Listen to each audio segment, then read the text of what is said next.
मन बोल हरि हरि हरि बोल। गोविंद माधव गोपाल बोल।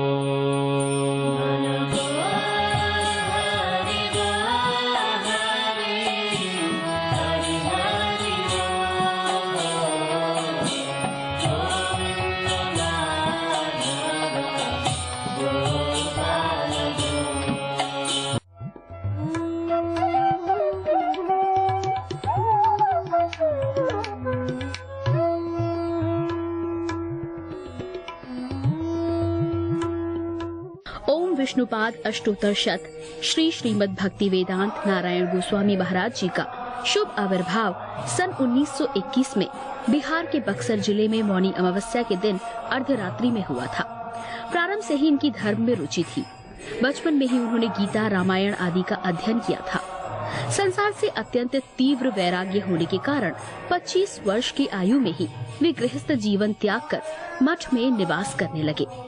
सन 1946 में उन्होंने नित्य लीला प्रविष्ट ओम विष्णुपाद श्री श्रीमद् भक्ति प्रज्ञान केशव गोस्वामी महाराज जी से विधिवत दीक्षा प्राप्त की तथा सन 1954 में संन्यास ग्रहण किया। मथुरा में निवास करते हुए अपने गुरु की आज्ञा तथा कृपा से अनेक ग्रंथों का हिंदी भाषा में अनुवाद किया है। इनके प्रमुख ग्रंथ हैं श्रीमद् भगवद गीता, गीत गोविंद, जैव धर्म, वेणु गीत, भजन रहस्य, ब्रजमंडल परिक्रमा, श्री श्री वृहद भागवतामृतम। इन सभी ग्रंथों का English, Spanish, Dutch, French, German, Russian, Italian, Portuguese, Chinese आदि विश्व की अनेक भाषाओं में अनुवाद हो रहा है। लगभग पिछले 60 वर्षों से श्रील भक्ति वेदांत नारायण गोस्वामी जी महाराज ने भारत एवं विश्व के सभी प्रमुख देशों में शुद्ध भक्ति का प्रचार किया, अर्थात भक्ति योग की शिक्षा प्रदान की। श्रील गुरुदेव के भक्ति प्रचार कार्य से प्रोत्साहित होकर अमेरिका के ह्यूस्टन के मेयर द्वारा श्रीमान लीपी ब्राउन ने 31 मई सन 2003 को इन्हें ऑर्डिनरी सिटीजनशिप एवं गुडविल एम्बेसडर के सम्मान से विभूषित किया। सन 2003 में ध्वजाचार्य पीठ तथा विश्व धर्म संसद ने श्रील गुरुदेव को कृष्ण भक्ति, विश्व भर में सनातन धर्म के प्रचार प्रसार तथा ब्रजमंडल के संरक्षण एवं पुनरुद्धार हेतु अनेक अथक प्रयासों के लिए योगाचार्य की उपाधि से सम्मानित किया।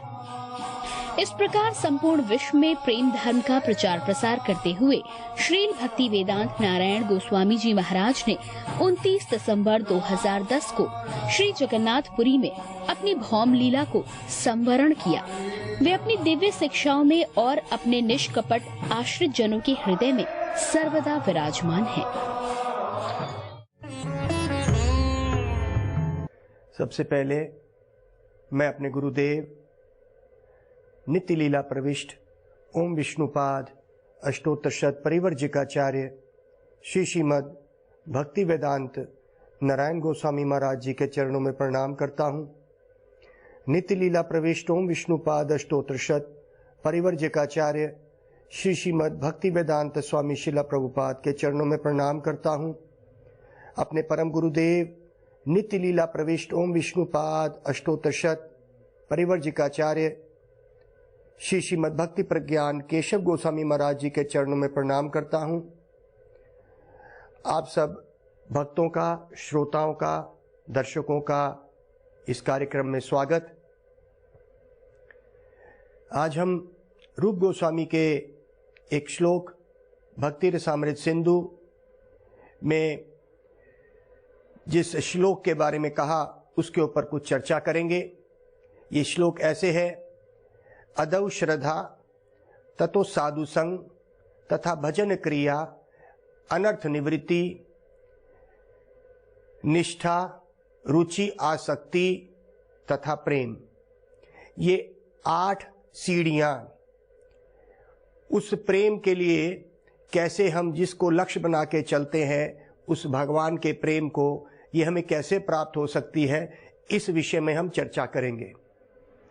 देखिए, हमारे जीवन के हर कार्य में हम एक लक्ष्य बना के चलते हैं। सुबह हम घर से निकलते हैं तो लक्ष्य बना के चलते हैं कि हमने धन कमाना है, परिवार को पालन करना है, ये हमारा लक्ष्य है। हमारे हर कार्य में लक्ष्य होता है। हमारे शास्त्र भी आध्यात्मिक जीवन में एक लक्ष्य कहते हैं। लक्ष्य क्या है? इस संसार में हमने प्रेम दे दिया, परिवार को, शरीर को, बच्चों को, समाज को। इस प्रेम को दे तो दिया, लेकिन हम उस दे के हम दुखी हुए, क्योंकि ये संसार में प्रेम देने नाम की जगह नहीं है। इसीलिए हमारे रूप गोस्वामी ने इस श्लोक का गठन किया और बोला कि जो कृष्ण प्रेम है वो ही एक मनुष्य जीवन का लक्ष्य होना चाहिए। वो कैसे प्राप्त होगा? इन्होंने 8 सीढ़ियां बोली। पहली सीढ़ी थी अदौ श्रद्धा। हमें विश्वास रखना है किसके ऊपर? ततो साधु संग। हमें विश्वास रखना है कि जो लक्ष्य हमने लिया है उस भगवान के प्रेम का, तब तक हम वहां पहुंचेंगे। ऐसी श्रद्धा जिसमें हम ये मान लें कि ऐसी श्रद्धा हम देंगे तो हमारे जीवन के बाकी सारे कार्य होते रहेंगे। और ये जो श्रद्धा है, श्रद्धा शब्दे विश्वास कहे, ये विश्वास कि हम एक सही दिशा पे चल रहे हैं, तो ये पहली श्रद्धा हो गई। इस तरह करके उन्होंने इस दिशा को दिया जो प्रेम, कृष्ण प्रेम तक चलता है। साधु संग करा, साधुओं का संग, जिन्होंने हमें उस भगवान के बारे में बताया। उसके बाद हमने भजन क्रिया करी। भजन क्रिया का मतलब होता है हमने साधुओं से पूछ के माला जप करनी शुरू करी, माला कर ली, तिलक लगा दिया, उनसे हरि कथा सुनी। इसको कहते हैं भजन की क्रिया। भजन की क्रियाओं में ऐसा भी होता है जैसे हम 4 नियम का पालन करेंगे, मीट मच्छी नहीं खाएंगे, किसी भी व्यक्ति पे हम अत्याचार नहीं करेंगे। 4 नियम में हम मीट मच्छी ना खा के साथ में हम किसी पराई स्त्री का संग नहीं करेंगे, कोई मद्यपान, कोई नशा नहीं करेंगे। इस तरह करके ये 4 नियम को पालन करते हुए इसको कहते हैं भजन की क्रिया हम करेंगे और गुरु से प्राप्त माला को करेंगे। कहते हैं ये चलते चलते जब सीढ़ी पहुंचती है निष्ठा तक। निष्ठा का मतलब होता है जब अटूट विश्वास हो जाता है। अटूट विश्वास जो टूटता नहीं है वो ही हमें प्रेम तक लेके जाएगा। जिस व्यक्ति के अंदर ये अटूट विश्वास नहीं है वो इस मार्ग में आगे नहीं बढ़ सकता। इसीलिए इसकी जो सीढ़ी है निष्ठा, उसको समझना है। भजन क्रिया हमने करी, भजन की क्रियाएं, माला ली, गुरुदेव के पास गए, दीक्षा ली, उनसे मंत्र ग्रहण करे। अनर्थ निवृत्ति, हमारे हृदय में ऐसी कई अनर्थ जिनका कोई इस जीवन के लक्ष्य से कोई मतलब नहीं है, हमने इकट्ठे करे हुए हैं। काम, क्रोध, ये सब अनर्थ है हमारे हृदय के। जैसे ही हम इस सीढ़ी में चढ़ेंगे तो ये अनर्थ भी आस्ता आस्ता निवृत्त हो जाएंगे, खत्म हो जाएंगे और फिर जागेगी निष्ठा। निष्ठा मतलब अटूट श्रद्धा कि हमने जिस मार्ग को लिया है वो ठीक है। देखिए, रूप गोस्वामी हमें कृष्ण प्रेम की तरफ आगे बढ़ने के लिए इन्होंने इतना अच्छा मार्ग दिया। एक व्यक्ति जिसके अंदर ये विश्वास नहीं है, उसकी क्यों विश्वास नहीं है? क्योंकि उसकी इंद्रियां उसके बस में नहीं है। इंद्रियों का मतलब होता है सेंसेस, आंख, नाक, जीवा, ये सब जो है इंद्रियां हैं। ये जिसके बस में नहीं है उसके अंदर ये अटूट श्रद्धा पैदा ही नहीं हो सकती। यथाथो अपि कुंतया पुरुषस्य विपाश्रिता इंद्रियाणि परमात्मनि हरंती परसभ मना। भगवद गीता।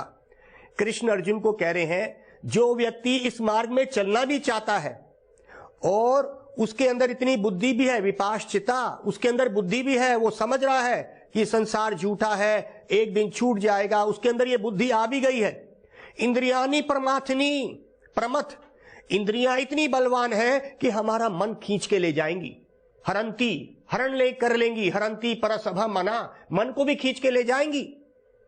इसीलिए ये पूरा मार्ग जो है पहले हमारे को संयम सिखाता है।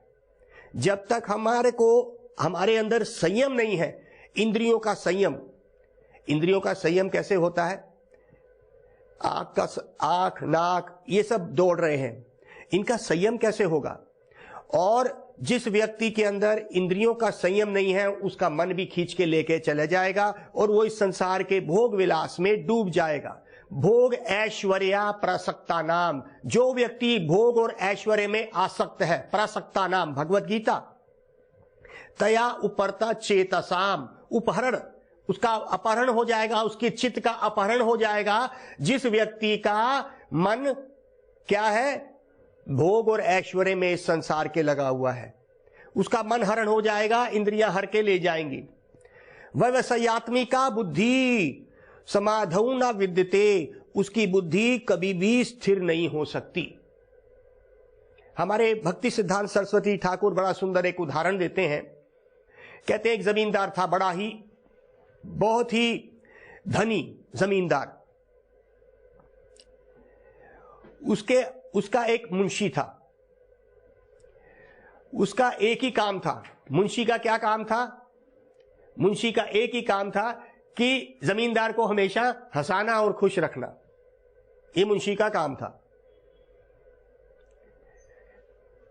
जमींदार ने कहा, अरे मुंशी सुनो, आलू कितना अच्छा सब्जी है। इतना ही बोला जमींदार ने तो मुंशी ने कहा, हां जमींदार जी, कितना अच्छा है आलू, देखिए कितने गुण है इसके अंदर, 12 महीने मिलता है, हमेशा ही उपलब्ध रहता है, सस्ता भी होता है, और किसी सब्जी में डाल दो उसका स्वाद बढ़ा देता है। अगर टमाटर के साथ इसका तड़का लगा दिया जाए तो क्या इसका स्वाद हो जाता है। इस तरह करके आलू के वो गुण बांधने लगा। थोड़ी देर बाद जमींदार कहता है, आलू बड़ा बेकार सब्जी है। मुंशी उसी वक्त कहता है, हां जी, क्या बेकार है? डायबिटीज बढ़ा देता है, कोलेस्ट्रॉल बढ़ा देता है, बीमार कर देता है, मोटापा ले आता है, क्या है ये? बेकार है ये। थोड़ी देर बाद जमींदार ने कहा, अरे मुंशी जी, बैंगन कितना अच्छा सब्जी है। हां देखिए, बैंगन कितनी अच्छी सब्जी है, जैसे ही ये किसी के साथ मिला दी जाए ये कितनी अच्छी बन जाती है। और तो और आप ये देख लीजिए, अगर इसको फ्राई कर देते हैं, हम इसको तेल में डाल के इसको भून देते हैं तो क्या लाजवाब सब्जी बनती है इसकी, इसके जैसी कोई सब्जी नहीं है। थोड़ी देर बाद जमींदार बोलते हैं, अरे बैंगन जो है बिल्कुल बेकार है। बिल्कुल ठीक फरमाया जमींदार जी, इसका नाम ही ऐसा है बैगुन, बिना गुण के है ये, इसका कोई गुण नहीं है, रंग भी काला सा है, कोई गुण नहीं है, और गीला तो बन ही नहीं सकता कभी, क्या गुण है इसमें, ये बेकार है। जमींदार ने थोड़ी देर अपना शांत हुए। थोड़ी देर बाद जमींदार ने कहा, अरे मुंशी जी, मैं अगर, आपके पास अपना दिमाग नहीं है, मैं अगर आलू को अच्छा कहता हूं तो आप अच्छा कहते हो, बुरा कहता हूं तो आप बुरा कहते हो, बैंगन को अच्छा कहता हूं तो आप अच्छे गुण बोलते हो, बुरा कहता हूं तो बुरे गुण बोलने लगते हो, क्या आपके पास बुद्धि नहीं है? कहते जमींदार जी, मैं बैंगन और आलू की नौकरी थोड़ा ना कर रहा हूं, मैं तो आपकी नौकरी कर रहा हूं। जमींदार जी मुस्कुराए और आगे चलते रहे। हमारे भक्ति सिद्धांत सरस्वती ठाकुर इस कहानी से यह बताना चाहते हैं, ये मुंशी जैसे बुद्धि वाले, जिनकी बुद्धि जो है एक जगह नहीं रुकती है, इसने कहा कि मैं बैंगन और आलू की नौकरी नहीं कर रहा, जमींदार जी मैं आपकी नौकरी कर रहा हूं। क्या मतलब हुआ? जमींदार उसको पैसा देता है जो उसकी इंद्रिय तृप्ति हो सके, इसीलिए वो जमींदार की नौकरी करता है। ऐसे व्यक्ति जो अपना दल बदल लेते हैं, गंगा गए गंगादास, यमुना गए यमुनादास, ऐसे लोगों की बुद्धि से बच के रहेंगे। ऐसे लोगों का संग नहीं करेंगे जो सुबह तो जाएंगे तो साधु संतों को देख के उनके पीछे लग जाएंगे, कीर्तन भी शुरू कर लेंगे और शाम को अपने दोस्तों के साथ शराब की पार्टी में भी चले जाएंगे। तो ये ऐसे लोग हैं जो इंद्रियों के गुलाम हैं, ये इंद्रियों के बस में है। इसीलिए ऐसे लोगों का संग ना करें, क्योंकि वो बैंगन और आलू के तरह से अपना भी दिमाग बदलते रहते हैं। भक्ति सिद्धांत सरस्वती ठाकुर इस कार्य से कहते थे, मनुष्य जीवन का उद्देश्य समझना कि हम ये शरीर नहीं हैं। अगर हम ये शरीर नहीं हैं तो इन इंद्रियों को अपने बस में कैसे करेंगे, क्योंकि हम ये शरीर नहीं हैं। जब साधु संत हमारे जीवन में आते हैं और हमें इंद्रिय तृप्ति से रोकते हैं तो हम उनसे नाराज हो जाते हैं। हम उनको कहते हैं हमारी इंद्री, हमारी सेंसेस, इंद्रियों को क्यों रोके, हम इस संसार के भोग विलास के लिए जन्म मिला है।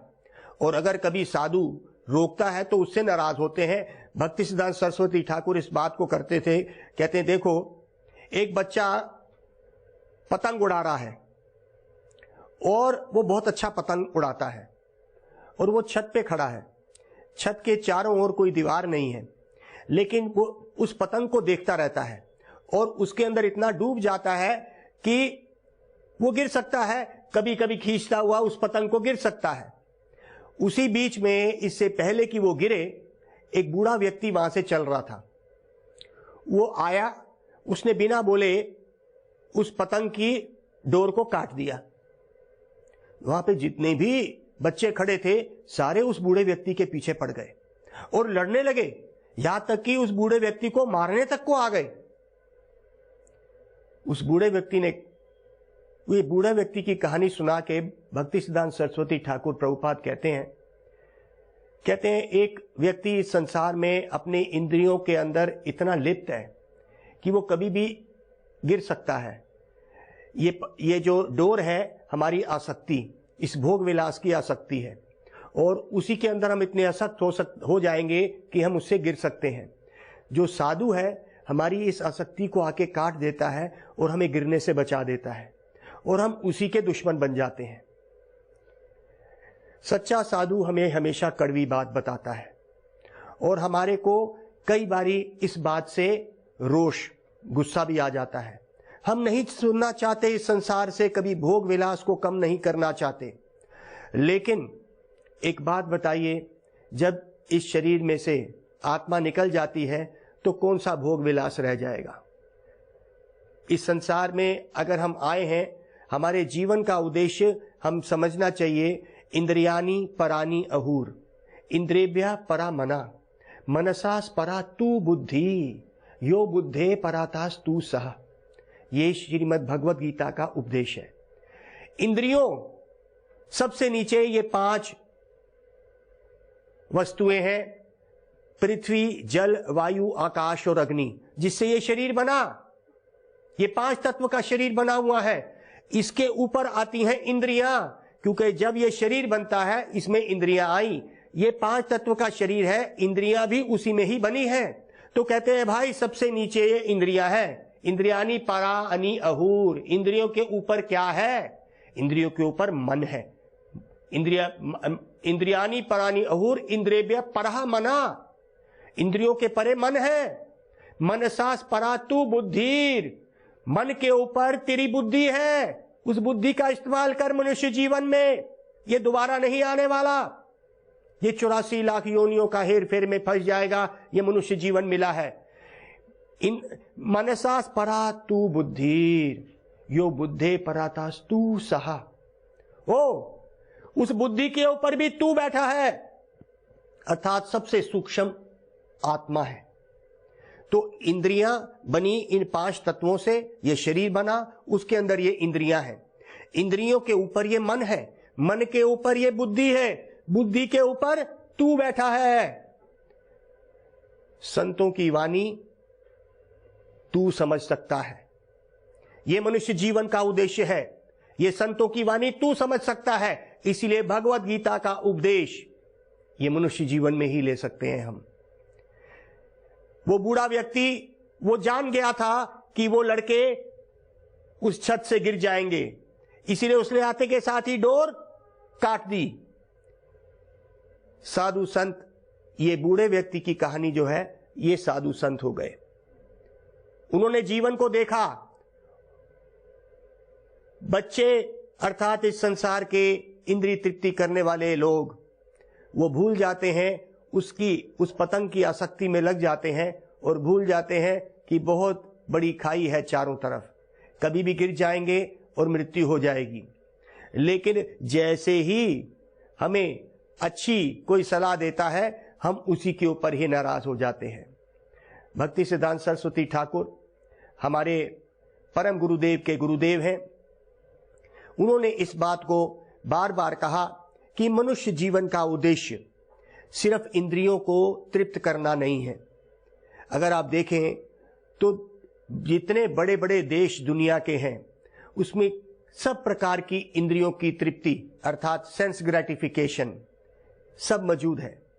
लेकिन मान लीजिए अमेरिका देश, जिसमें हर चौथा व्यक्ति तलाक करता है, हर दूसरा व्यक्ति किसी न किसी समय अपने जीवन में एक साइकेट्रिस्ट, मनोवैज्ञानिक डॉक्टर के पास जाता है, कहीं बुद्धि उसकी कुछ खराब सी हो जाती, वो समझता है।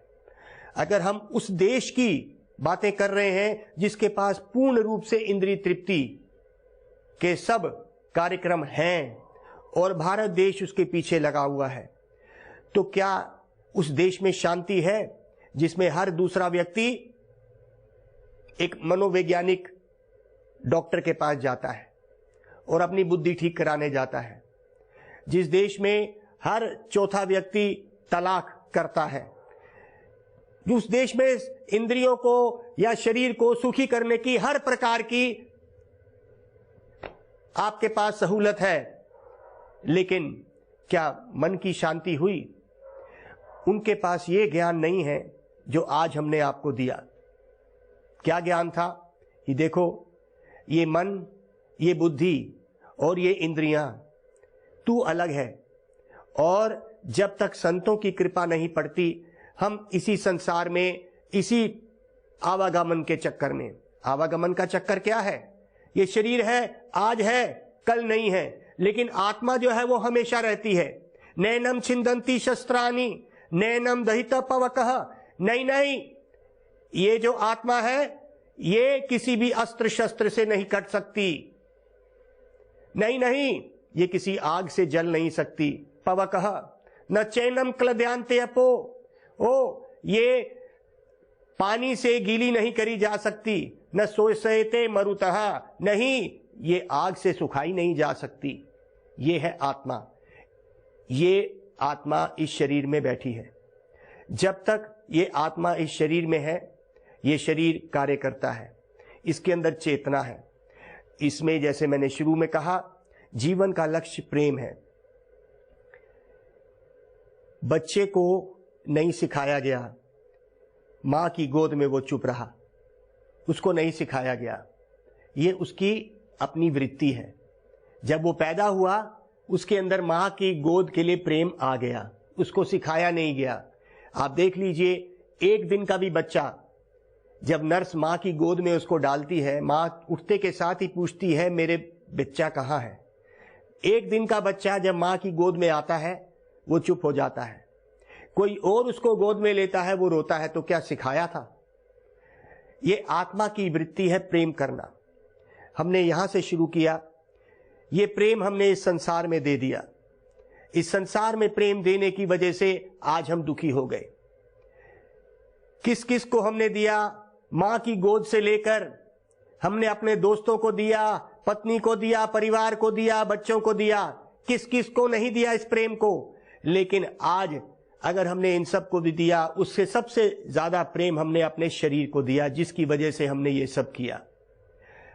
ये शरीर भी हमें एक दिन धोखा दे देगा, ये शरीर भी हमें एक दिन छोड़ देगा। हर मिनट, हर सेकंड हम इस शरीर की सेवा कर रहे हैं, लेकिन कितना प्रेम कर रहे हैं हम इस शरीर से। इस प्रेम की वजह से हमने कितना कुछ किया। आत्मा का स्वरूप प्रेम करना है। आत्मा का स्वरूप प्रेम है। जैसे बच्चे को नहीं सिखाया था, मां की गोद में चुप हो जा, नहीं सिखाया। और जब वही बच्चा जब बड़ा हो जाता है, वही प्रेम जब अपने पोते को करता है, वो पोता भी चुप हो जाता है। और जो दादा बन गया, जो अपनी मां की गोद में बच्चा था, वो एक ही चीज ढूंढता था, प्रेम। इस संसार में हम देते आए और ऐसे ही हम अपने जीवन निकाल देंगे। ये जीवन में सुख नहीं है। प्रेम हमारी वृत्ति है। ब्रह्मवादी लोग, ज्ञानी लोग तो कहते हैं ये प्रेम झूठा है। हम कहते हैं कि आत्मा की वृत्ति प्रेम है, झूठा नहीं है, लेकिन उसकी दिशा गलत हो गई है। जब तक हम भजन भक्ति से, संतों की कृपा से उसी प्रेम को जब हम उसकी दिशा अलग नहीं करेंगे, जो इन 8 सीढ़ी पे चलेगी जो रूप गोस्वामी ने दिए हैं, श्रद्धा रखिए संतों के अंदर, उसके बाद साधु संग करिए, उन्हीं के बताए हुए मार्ग पे चलेंगे। जब उनके बताए हुए मार्ग पे चलेंगे, वो हमें क्या बताएंगे? वो हमें इस कलयुग का महामंत्र देते हैं। इस कलयुग का महामंत्र में पूर्ण शक्ति है, लेकिन जब तक ये सदगुरु के अनुगत्य में, गाइडेंस में नहीं लिया जाएगा, हम इस संसार में उस मंत्र से भी कुछ नहीं ले पाएंगे। तो हमें सदगुरु की कृपा से, मंत्र की कृपा से मंत्र करेंगे। मंत्र क्या है? हरे कृष्णा कृष्णा कृष्णा हरे हरे, हरे राम राम राम हरे हरे। इस मंत्र को जब किसी सदगुरु, सदगुरु मतलब जो इस संसार में किसी प्रकार से भी आसक्ति नहीं रख के, कोई भी प्रतिष्ठा मान की आसक्ति ना रख के, जो ऐसा शुद्ध साधु होता है, उसके अनुगत्य में अगर हम इस महामंत्र को ग्रहण करेंगे, तो ये जो 8 सीढ़ियां हैं, साधु का संग करेंगे, भजन की क्रिया शुरू करेंगे, माला करेंगे, 4 नियमों का पालन करेंगे, हमारे हृदय का अनर्थ, अनर्थ मतलब अर्थ जिसका कोई अर्थ नहीं है हमारे जीवन में, अनर्थ को हटाएंगे। अनर्थ को हटाते ही हमारे अंदर एक निष्ठा जागेगी। निष्ठा मतलब पक्का विश्वास जाग जाएगा। ये अनर्थ हमें रोके हुए हैं, हमें रोकते हैं क्योंकि हमारी इंद्रियां हमारे बस में नहीं है। अनर्थ निवृत्ति हटते ही हमारी निष्ठा आ जाएगी। निष्ठा मतलब पूर्ण पक्का विश्वास, और निष्ठा आते ही हमारे हृदय में क्या जागेगा? हमारे हृदय में एक रुचि जागेगी, टेस्ट, उसके लिए टेस्ट जागेगा, और हमारी आसक्ति, वही रुचि और गाढ़ी हो जाएगी, और हमारा 1 मिनट भी और कहीं मन नहीं लगेगा। वो राधा कृष्ण के उस धाम तक पहुंचेगा, उस सदगुरु के अनुगत्य में। इसीलिए सोते उठते बैठते जागते आप इस महामंत्र को करिए, और इस बताई हुई 8 सीढ़ी जो रूप गोस्वामी ने दी है, बहुत जल्दी पहुंच जाएंगे। हरे कृष्णा कृष्णा कृष्णा हरे हरे, हरे राम राम राम हरे हरे। गौर प्रेमानंदे हरि हरि बोल। मन बोल हरि बोल, हरि हरि हरि बोल। गोविंद माधव गोपाल बोल।